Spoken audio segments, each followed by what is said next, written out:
Olá, estudantes, tudo bem? Meu nome é Marcelo Batista, professor de matemática do SESI. Nesta segunda aula, falarei um pouco sobre função, especificamente o domínio, contradomínio e imagem de uma função. Nossos objetivos são identificar funções, reconhecer o significado de domínio, contradomínio e imagem de uma função. Vamos lá? Dando continuidade à nossa aula, veremos inicialmente duas situações do cotidiano envolvendo função. A primeira, uma relação entre o número de pães e o valor cobrado. Então, aqui nós temos que um pão custa 40 centavos, 2 pães 80, 3, 1,20, 4, 1,60, 5, 2 reais. Então, essa relação, ela representa uma função. Por que eu digo que ela representa uma função? Porque todos os elementos da primeira coluna estão relacionados a um único elemento da segunda coluna. É um fator determinante para verificar se a relação é uma função. Na nossa segunda situação, nós temos agora um teste compreendido de 5 questões. Uma questão certa, a pessoa teria uma pontuação 2, 2 questões 4, 3 questões 6, 4 questões 8, 5 questões 10 pontos.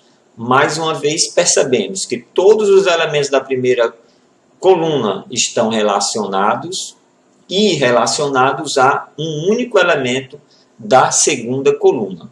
Então, duas situações do cotidiano que vocês vão perceber a partir das definições posteriores que se tratam de função.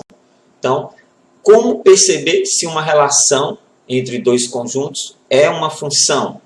Então, uma relação f de A em B é chamada de função de A em B se e somente se forem satisfeitas as condições. Todos os elementos de A estão relacionados com um elemento de B, vimos nas duas situações anteriores, e cada elemento de A tem um único correspondente em B. Vimos também nas duas tabelas anteriores. Então, para você verificar se a relação entre dois conjuntos é uma função, você precisa verificar essas duas condições. Abaixo é a definição de função. O que significa quando eu digo uma função f de A em B? Na verdade, é uma regra ou conjunto de instruções que diz como associar a cada elemento x pertencente a A um elemento y igual a f de x pertencente a B. Veremos isso na situação posterior. Então, o que é que nós temos agora? Nós temos uma função de A em B, dois conjuntos. Para existir a função, nós vamos sempre que ter esses dois conjuntos, vamos ter que ter essa regra. Então, conjunto A e conjunto B, e a nossa regra qual é? Y igual a 2x. Sabendo que x pertence a A e y pertence a B. Nós vamos, nessa situação, determinar o domínio, a imagem e o contradomínio dessa função. Este exercício ele é muito parecido com as situações que foram propostas a vocês no plural, na plataforma plural. Então, anotem, depois, quando forem resolver o exercício no plural, verifica essa situação que vai ajudar. Então, como proceder? Primeiramente, vamos desenhar os dois conjuntos. Então, aqui nós temos o conjunto A e os elementos que foram informados aqui no início. Menos 3, menos 1, 1 e 3. Nós vamos também desenhar o conjunto B. Novamente, é só observar os números correspondentes. Menos 6, menos 4, menos 2, 0, 2, 4 e 6. E a nossa regra y igual a 2x. Já vamos logo compreendendo o seguinte, o primeiro conjunto, como é de A em B, o primeiro conjunto que se trata do conjunto A é o domínio. Nós já sabemos então que o domínio é o conjunto A. O conjunto B é o contradomínio. Então está faltando apenas determinar os elementos da imagem. Como determinar os elementos da imagem? Nesse caso nós vamos utilizar uma tabela. Nessa tabela nós temos, primeira coluna, o x. Então, na primeira coluna, nós vamos utilizar os elementos do conjunto A, porque é de A em B. Quais são os números que pertencem ao conjunto A? Menos 3, menos 1, 1 e 3. Segunda coluna, nós temos o 2x, que é justamente a fórmula. a regra que foi fornecida. Então agora é só substituir. No lugar do x, colocar o valor correspondente aqui da tabela. Então na primeira linha nós temos o menos 3, então nós vamos substituir. Vai ficar 2 vezes o menos 3. E 2 vezes menos 3 é igual a menos 6. Significa que quando x for menos 3, o valor do y é menos 6, utilizando a nossa regra que é 2x.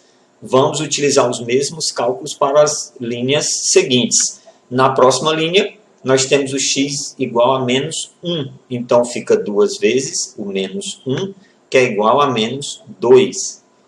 Continuamos, 2 vezes o 1, porque agora o x é 1. 2 vezes 1, 2.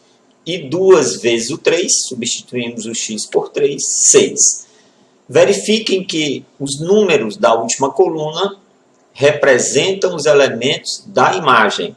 Então, nos exercícios que forem solicitados para vocês determinar os elementos da imagem, vocês vão construir uma tabela como essa, usar a regra que vai ser fornecida no exercício e os últimos elementos, os elementos da última coluna, vão ser os elementos da imagem. Então, no caso, nossa imagem é formada pelos elementos menos 6, menos 2, 2 e 6. Significa que, então, o menos 1 ele está ligado ao menos 6, o menos 3 está ligado ao menos 6, o menos 1 ligado ao menos 2, o 1 ligado ao 2 e o 3 ligado ao 6. Então, observe que a imagem são os elementos do segundo conjunto que possui uma correspondência com os elementos do primeiro conjunto.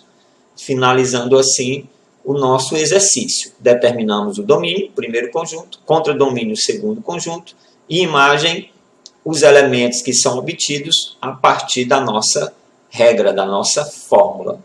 Muito simples. Verifiquem as atividades na plataforma. Seguindo nossa aula, nós vamos para as definições. Relembrar, domínio, conjunto de partida. Se for de A em B, é o conjunto A. Contradomínio, segundo conjunto, de A em B, então o contradomínio é o B. E a imagem, são os elementos de tal maneira que os elementos de B são os elementos de B que possuem a correspondência com os elementos do conjunto A. Outro tipo de exercício que se vê muito é apenas você afirmar se é uma função ou não, olhando dois conjuntos. Então, aqui nós temos dois conjuntos. Como vocês vão verificar? Seguindo as definições iniciais. Foi informado. Primeiro passo, verificar se todos os elementos do primeiro conjunto estão relacionados. Então, aqui nós já podemos perceber que todos os elementos do conjunto A estão relacionados. E cada um deles está relacionado a apenas um elemento do segundo conjunto. Então, essa relação é uma função. Vejam agora a próxima situação. Nós temos um elemento, no caso nós temos um elemento do conjunto B que não está associado a nenhum do A. Isso não tem problema, continua sendo uma função. Lembrando quais são as duas condições. Primeiro, todos os elementos de A têm que estar relacionados. Então aqui nós temos todos os elementos estão relacionados. E cada um deles está relacionado apenas uma vez. Então, sobrar elementos aqui no B, sem relação, não tem problema. Continua sendo uma função. Próxima situação. Vejam a diferença. Nós temos um elemento do conjunto A, esse ponto. Ele está relacionado a quantos elementos no conjunto B? 2 elementos. Vejam aqui os traçados. Então, nesse caso, não representa uma função. Por quê? Porque nós temos um elemento do conjunto A que está relacionado a 2 elementos do conjunto B. E nossa última situação também tem uma diferença. Qual é a diferença? Nós temos aqui um ponto, um elemento do conjunto A que não está associado a nenhum elemento do conjunto B. Ou seja, não é uma função. Então, nossas situações são bem elementares. Procurem ver novamente o vídeo para resolver as atividades propostas no plural. Até a próxima aula.